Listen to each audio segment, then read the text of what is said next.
So if you're hiring a nanny or a babysitter, this wouldn't be the first time anybody's thought of doing some background research on that person. This is Dave at AFX Search, Licensed Investigators. Look, you're entrusting your child or your children to somebody who may be a stranger, maybe a third party. You want to at least have some idea of who you're dealing with. When you do an investigation on a nanny or babysitter, you're going to start with making sure that their identity is correct. The name that they're giving you, their identity is an accurate person. You want to make sure they're a legal citizen. That can get you in trouble. And also, their background and history will be dependent upon their identity. If that person is providing care outside of your residence or might have access to another residence, you want to find out what that environment and scenario is like.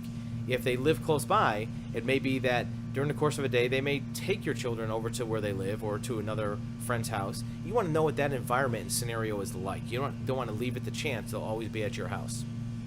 If they're going to be driving in a vehicle, you want to make sure that their vehicle is a safe vehicle. What's inside that car? What are their habits like?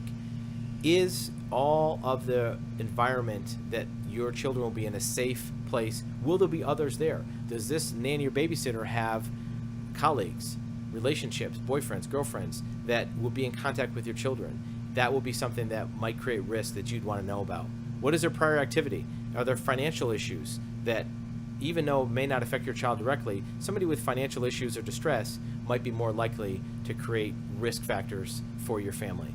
Are there any DUIs? Are there employment issues that might be factors? We also recommend doing some basic surveillance on the person, find out what their daily habits are like, where they go, what kind of places they hang out.